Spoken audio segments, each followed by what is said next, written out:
Hey, Doug Upson here for Vegas Pro Insiders Daily. Today is Thursday, December the 28th. And we had a nice day yesterday. Went 3-1 on our free picks, taking us to 47, 35, and 2 recently on these. Today, a little bit under the weather here today, so we're just going to go through these as expediently as possible on these. So, hey, let's get started with some of the bowl games. Starting with the Camping World game, which is Virginia Tech and Oklahoma State. Now, you know, Oklahoma State early on didn't show that they could be trusted, and that's been the case with them pretty much all year. And against Virginia Tech, they slipped from -6.5 all the way down to -4. But as we've gotten closer to game time here, and people have decided to, or bettors in particular, have decided to overlook the shortcomings of the Cowboys defense and move them back to -6. So there's a lot of action late on them. 75% of bettors on Oklahoma State, and I will join that crowd. I think that they're the play. Not a big play from me, but certainly a play from those guys. Tonight, later on FS1 is the Holiday Bowl, and Michigan State is taking on Washington State. And this was one of the few bowl games that had an actual flip to it, as Washington State went from -3 to +2 against the Spartans. Now, losing their leading receiver, Tavares Martin, certainly played a part in the overall picture of that taking place.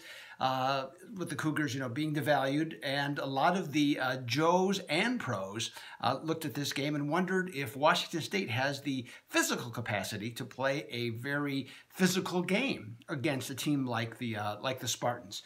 I've gone back and forth on this game in terms of what's the best way. A lot of the early action I know from guys betting on this game was Michigan State as an underdog because they have such a tremendous record, but that is no longer the case.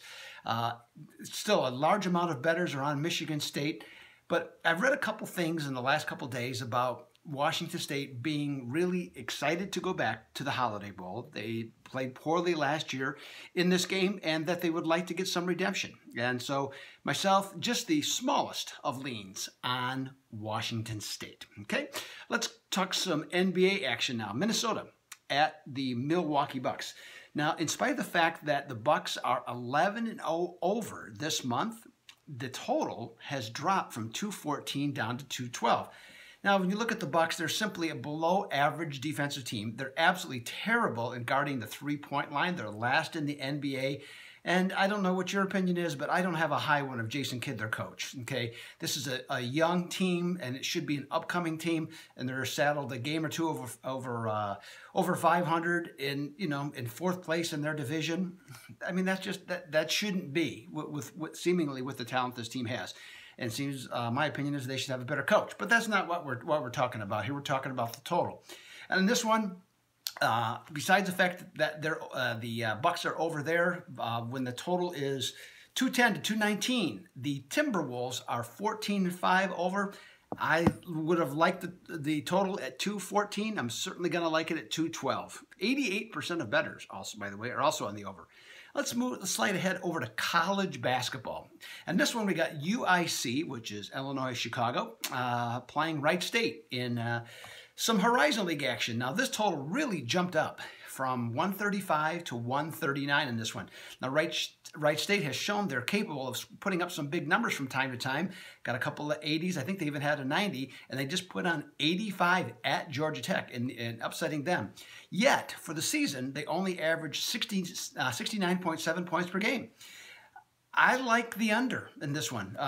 UIC is not a tremendous offensive team. Wright State, when they're a favorite this season, like they are in this game, they're 6-0 under. I will go along with that in spite of the fact that the public is overwhelmingly on the under at 93%.